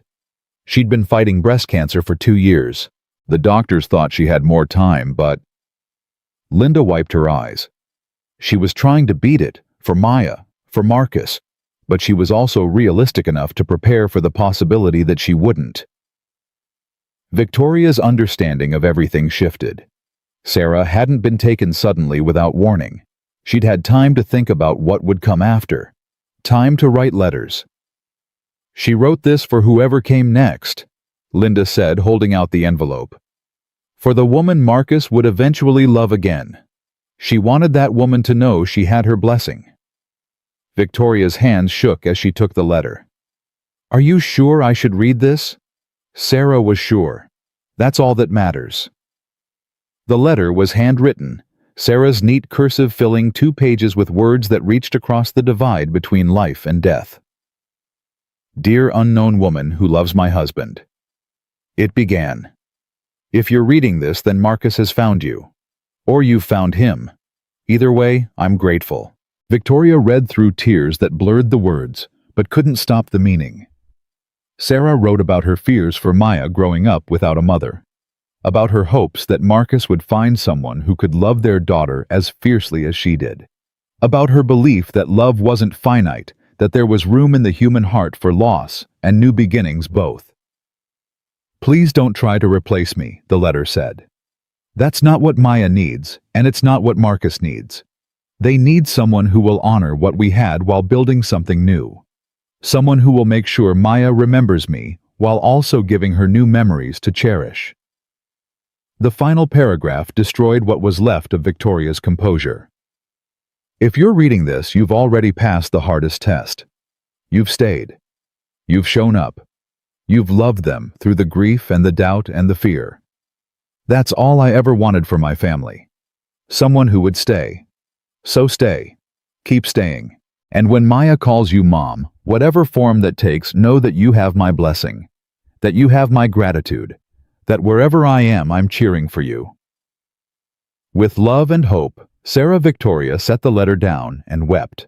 Linda held her while she cried, this stranger who had every reason to resent her presence offering comfort instead of judgment. She would have liked you, Linda said. She valued strength and determination, people who did what needed doing without complaint. How can you be so kind to me? I'm stepping into your daughter's place. You're not stepping into her place. You're creating your own. Linda pulled back and looked Victoria in the eyes.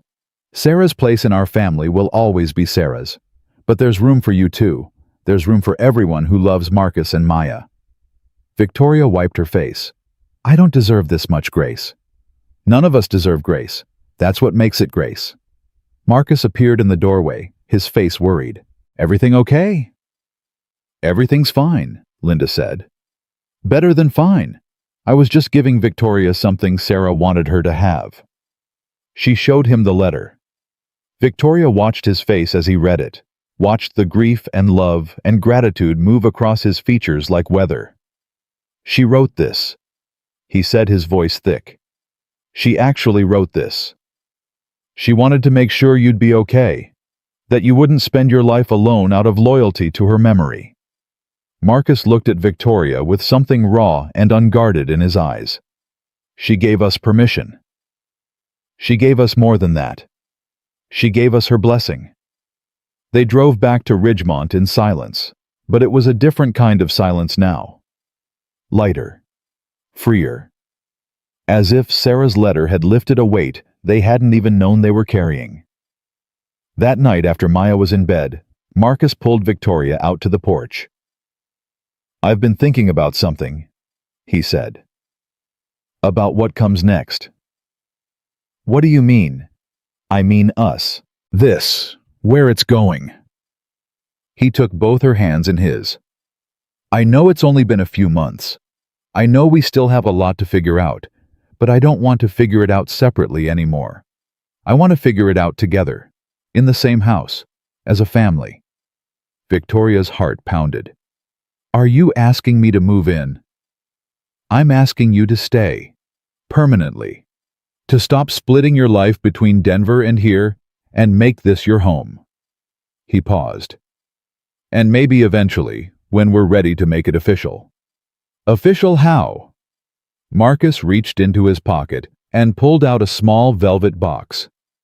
Inside was a ring, not diamond, but something simpler. A band of titanium with an intricate pattern etched around it, gears and pistons rendered in miniature. I made this in the shop. Took me about 40 hours over the past few weeks.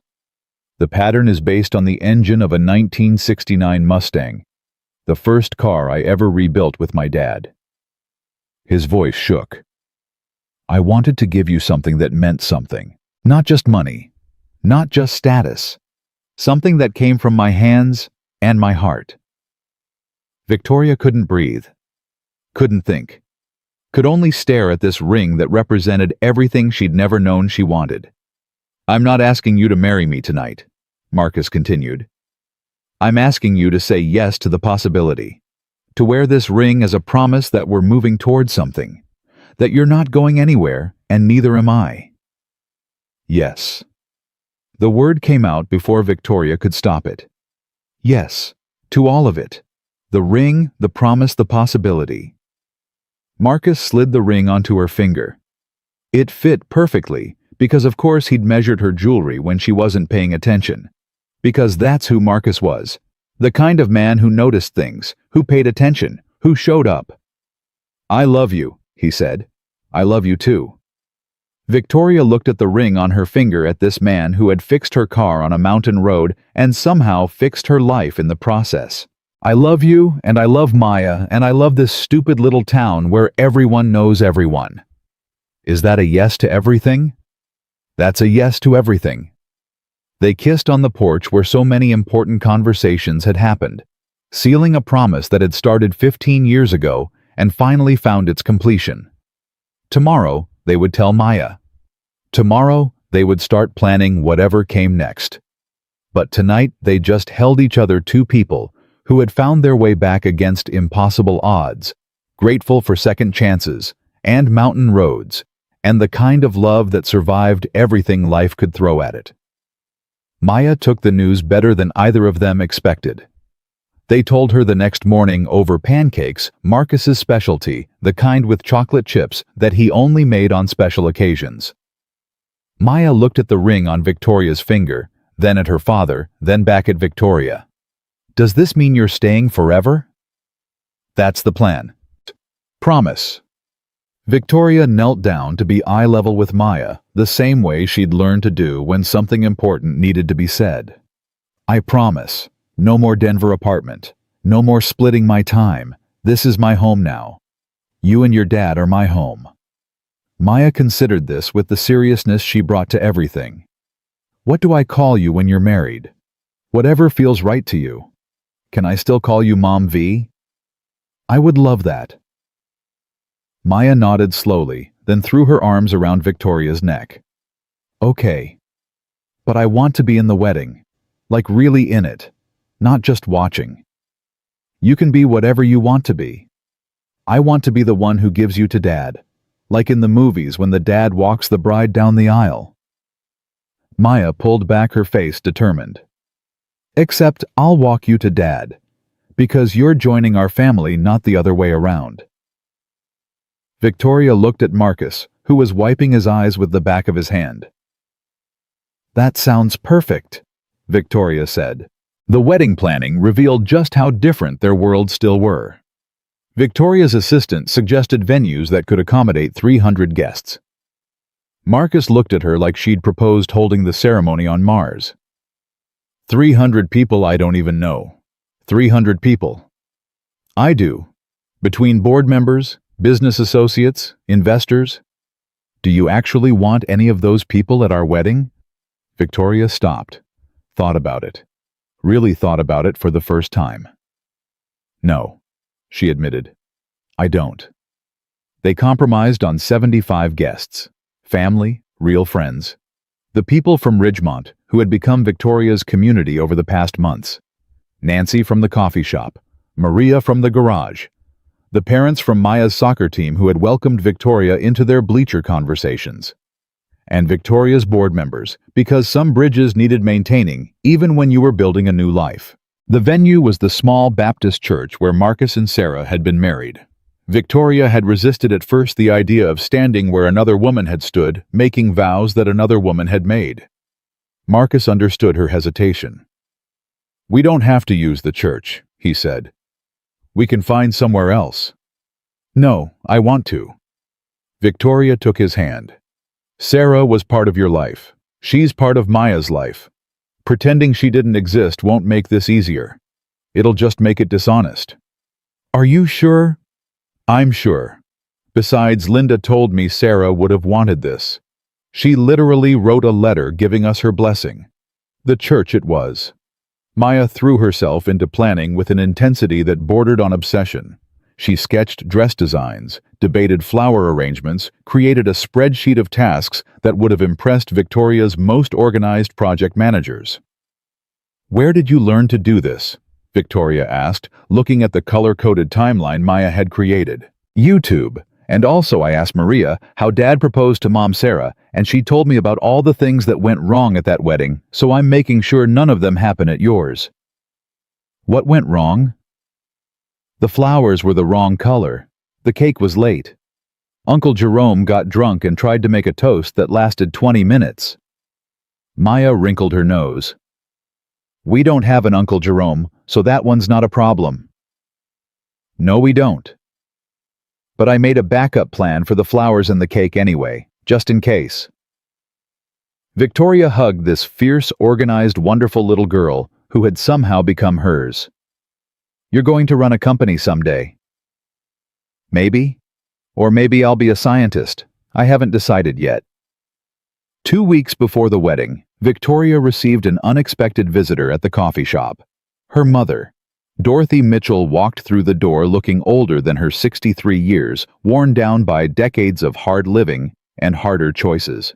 Victoria hadn't seen her in 5 years, not since their last fight about money and boundaries and all the ways Dorothy had failed as a parent. Victoria. Dorothy's voice was hesitant, uncertain. I heard you were getting married. How did you hear that? I still have some contacts in Denver. People talk.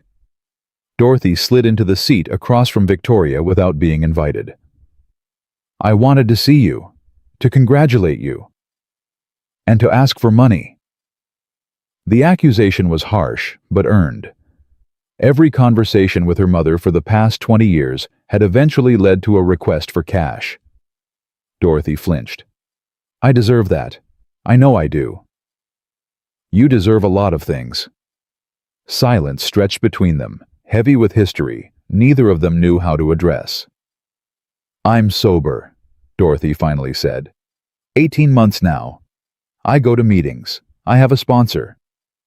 She pulled out a chip from her pocket, the kind they gave out at AA for milestones. I'm not here for money. I'm here because I heard my daughter was happy, and I wanted to see it with my own eyes. Victoria looked at the chip at her mother's trembling hands, at the hope and fear warring on a face that had once been beautiful before addiction had ravaged it. Why now? Because I'm dying.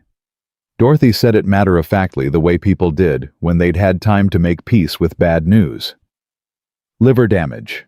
From the drinking. Doctors say I've got maybe a year, maybe less. Victoria's breath caught.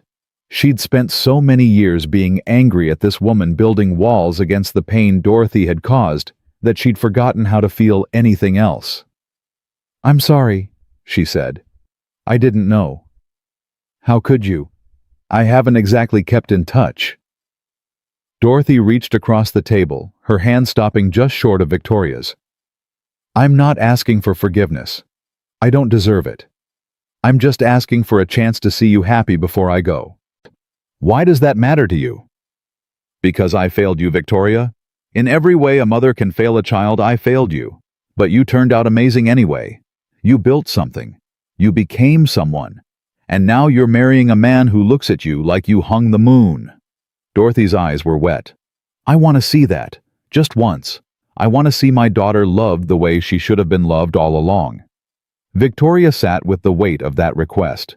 The anger was still there, years of it calcified into something hard and protective. But underneath it, buried so deep she'd almost forgotten it existed, was the little girl who had just wanted her mother to show up. The wedding is in 2 weeks. Small church, small town. Nothing fancy. I don't need fancy. You can come. But you'll sit in the back and you won't cause a scene, and you won't ask me for anything except what I'm willing to give. Dorothy nodded, tears spilling over. Thank you, Victoria. Don't thank me yet. This isn't forgiveness. This is a chance. What you do with it is up to you. Victoria told Marcus about Dorothy that night. Your mother's coming to the wedding. If she behaves herself. How do you feel about that? Victoria considered the question. Scared, angry, hopeful, all at once. She leaned against him on their porch, drawing comfort from his solid presence. She says she's dying. Liver damage. Jesus. I know. Are you okay? I don't know. I've spent so long hating her for what she did for who she was. And now she's dying and she's sober and she wants to see me get married. Victoria's voice cracked. What am I supposed to do with that? Marcus pulled her closer.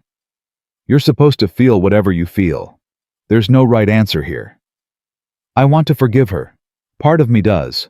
But another part of me is still that little girl coming home from school to find her passed out on the couch, bottles everywhere. No dinner made, no one to help with homework. The tears came, then surprising her with their intensity. How do I forgive that? Maybe forgiveness isn't something you do all at once. Maybe it's something you work toward, a little bit at a time. Is that how it was with me when I treated you like a threat that first day? Marcus was quiet for a moment. That was different. We didn't have history. Your mother has years of hurt to answer for. But you forgave me. I did, because you showed me who you really are underneath the fear and the walls. You showed up. You kept showing up. He kissed her forehead. Maybe your mother needs the same chance. The wedding day arrived with Colorado spring weather that couldn't decide between sunshine and clouds. Victoria woke in her cabin for the last time, surrounded by boxes that would be moved to Marcus's house, their house after the honeymoon. She lay in bed watching the light shift across the ceiling, thinking about the journey that had brought her here. A broken-down car on a mountain road. A man she'd treated with suspicion who turned out to be the love of her life. A little girl who'd taught her more about courage than any boardroom battle ever had. Maria arrived at noon with Maya in tow, both of them armed with makeup and hair supplies. They transformed the cabin into a preparation headquarters, music playing, laughter, echoing the kind of joyful chaos Victoria had never experienced growing up. "You look nervous," Maya said, watching Victoria apply mascara with shaking hands. "I am nervous." "Why? Dad loves you. I love you. What's there to be nervous about? What if I mess it up? What if I'm not good at being married? What if I'm not good at being a stepmother?" Maya took the mascara from Victoria's hand and set it down. "You're already good at being a stepmother. You've been doing it for months." "Have I? You came to my soccer games. You helped with my science project. You held me when I cried about Mom." Maya's eyes were serious beyond her years. "That's what mothers do. You're already doing it." Victoria pulled Maya into a hug that smeared her not quite finished makeup. "When did you get so smart?" "I've always been smart. You just didn't notice because you were too busy being scared." "I'm still scared." "That's okay. Dad's scared too. He told me this morning that he's afraid he's not good enough for you." "That's ridiculous." "I know. That's what I told him. I said Dad, Victoria gave up a penthouse in Denver to live in our small house in a tiny town. She's not worried about good enough." And he said I was right. "You were right. I'm always right." Maya grinned. "Now fix your makeup. We have a wedding to get to." The church was packed. Victoria stood in the small anteroom, peeking through the crack in the door at the gathered crowd. She saw Marcus at the altar, looking uncomfortable in a suit, but handsome in a way that made her heart ache. She saw Maria dabbing her eyes in the front row. She saw Nancy from the coffee shop and Jake from the garage, and all the people who had become her community. And in the back row, sitting alone and looking terrified, she saw her mother. Dorothy had dressed carefully, modestly, her hair neat, and her hands folded in her lap. She looked like someone who wasn't sure she belonged, but was trying desperately to be worthy of being there. Victoria felt something shift in her chest. "Ready?" Maya asked, appearing at her elbow in a dress she'd picked out herself, a deep purple, that made her brown skin glow. "Almost." Victoria looked at Maya. "I need to do something first. Can you wait here?" "Sure." Victoria walked down the side aisle, her wedding dress rustling against the wooden pews, and stopped in front of her mother. "Victoria." Dorothy's voice was barely a whisper. "You look beautiful. Thank you for coming. Thank you for letting me." Victoria stood there looking at this woman who had failed her in so many ways, who had left scars that would never fully heal, who was dying and sober, and trying so hard to be someone different than who she'd been. "I'm not ready to forgive you," Victoria said quietly. "I don't know if I ever will be, but I'm ready to try." Dorothy's face crumpled. "That's more than I deserve." "Yes, it is." Victoria reached out and took her mother's hand, feeling the bones beneath the thin skin, the fragility of a body that was giving up. "But I'm learning that love isn't about what people deserve. It's about what we're willing to give." "Who taught you that?" Victoria looked toward the altar where Marcus was watching her with concern and love in his eyes. A man who helped a stranger on a mountain road without expecting anything in return, and a little girl who lost her mother and still found room in her heart for me. Dorothy squeezed her hand. Go get married. I'll be here." Victoria walked back to where Maya was waiting, her heart lighter than it had been in years. "What was that about?" Maya asked. "Making peace with the past. Did it work? I don't know yet, but it's a start." Maya took Victoria's arm, and together they walked to the entrance of the church. The music changed and everyone stood, and Victoria saw Marcus's face transform when he saw her. She had been looked at by investors worth billions of dollars. She had been looked at by competitors who wanted to destroy her, and partners who wanted to use her. She had been looked at 1,000 different ways by 1,000 different people. None of them had ever looked at her the way Marcus Williams looked at her as she walked down the aisle with his daughter at her side. Like she was coming home. The ceremony was simple and beautiful. The minister spoke about second chances and families formed through choice rather than obligation. She acknowledged Sarah's place in their history with grace that made Linda smile through tears in the front row. Maya read a poem she'd written herself about finding family in unexpected places. Her voice shook but didn't break, and when she finished, there wasn't a dry eye in the church. Then it was time for vows. Marcus went first.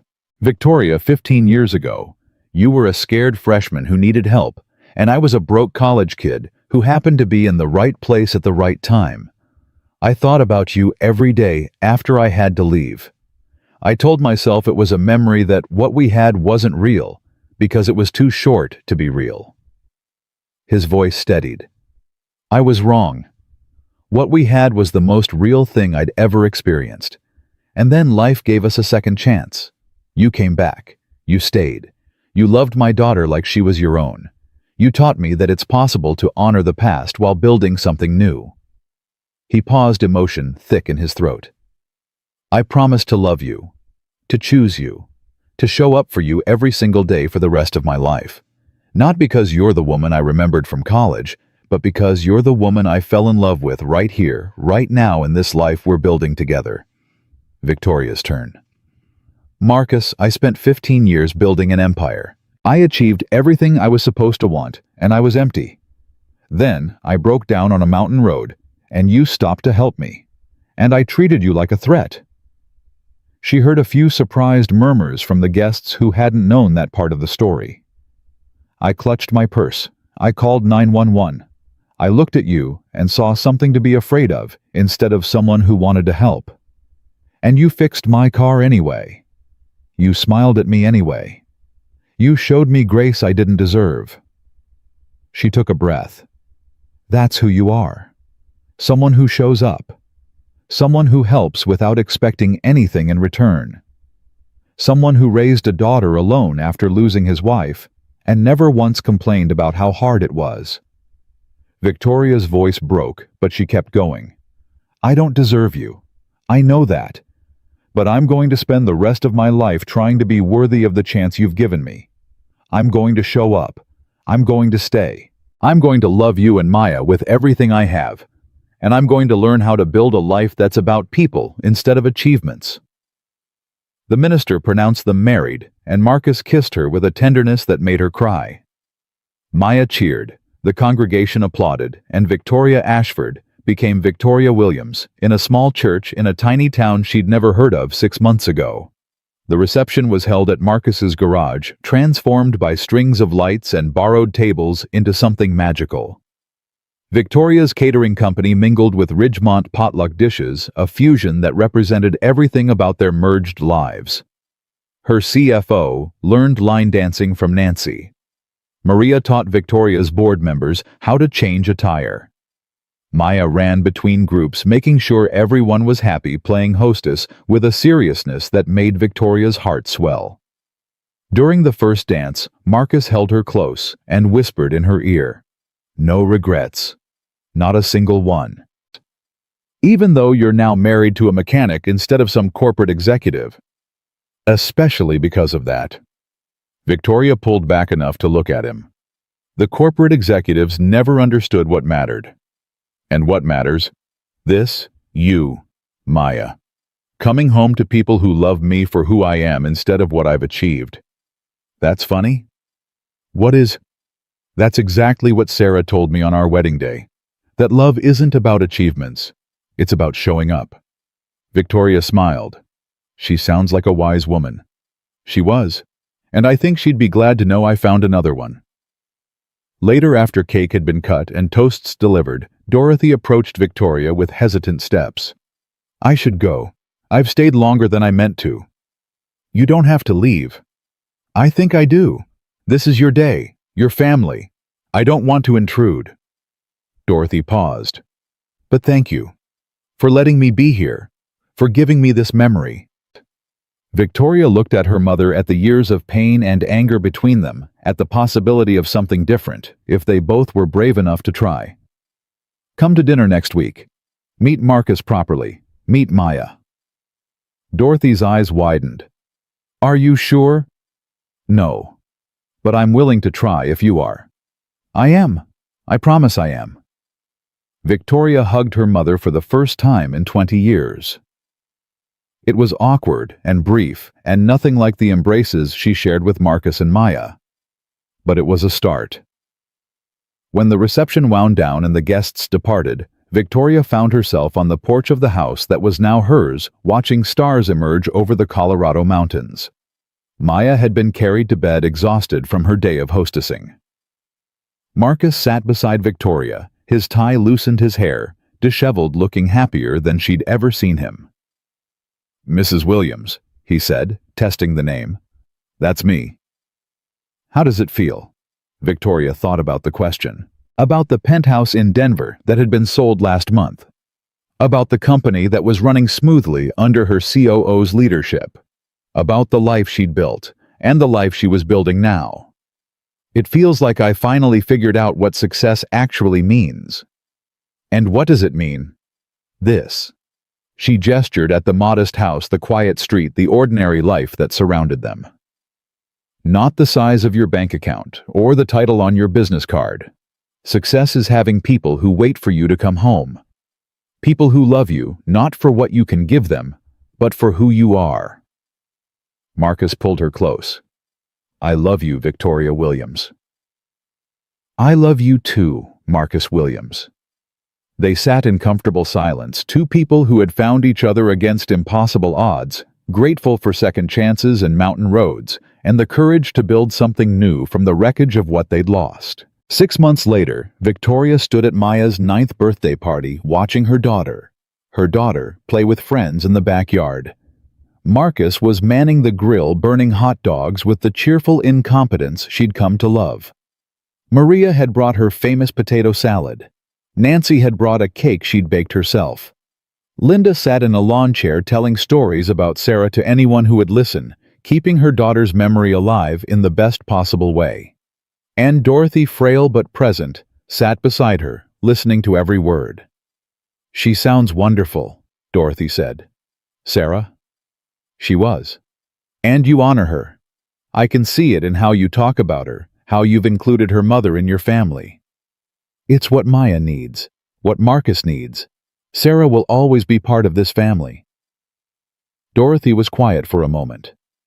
"I wish I'd been that kind of mother, the kind worth remembering." "You can be now." "Is that possible? This late?" Victoria looked at her mother, at the woman who had failed her in so many ways, who was dying slowly, but spending whatever time she had left, trying to make amends. "I used to think the past defined everything, that who you were determined who you'd always be." She paused. "I was wrong. We can change. We can grow. We can become someone better than we were if we're willing to do the work." "You really believe that?" "I have to, because if it's not true for you, then it's not true for me either. And I refuse to believe that the woman who clutched her purse on that mountain road is the same woman standing here today." Maya ran over, breathless and grinning. "Mom v. Dad's burning the hot dogs again. I'll handle it." Victoria walked across the yard to where Marcus was creating small fires on the grill, and she took the spatula from his hands with a kiss on his cheek. "I've got this." "You sure?" "I'm sure." She flipped the hot dogs expertly, a skill she'd learned from YouTube tutorials and Maria's patient instruction. "Go play with Maya. I'll call you when they're ready." Marcus looked at her with that expression she'd never get tired of seeing. Love, gratitude, wonder that she was really here, really his really home. "I love you," he said. "I love you too. Now go. Your daughter's waiting."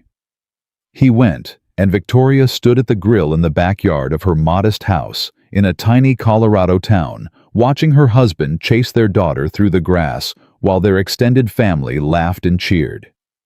She had given up a penthouse. She had given up daily control of an empire. She had given up the version of success that society had taught her to want. In return, she had gained everything that actually mattered. A husband who looked at her like she hung the moon. A daughter who called her Mom V and meant it with her whole heart. A mother who was learning finally how to be present. a community that had welcomed her without judgment. A home, not a house, not an address, not a building with expensive furniture and empty rooms. A home filled with people who loved her, who waited for her to arrive, who made space for her in their lives and their hearts. Victoria Williams flipped the hot dogs, called everyone to eat, and sat down at a picnic table surrounded by the people she loved. She had spent 15 years becoming someone the world would respect. Now she was finally someone her family loved. And that she knew with absolute certainty was the only success that had ever truly mattered.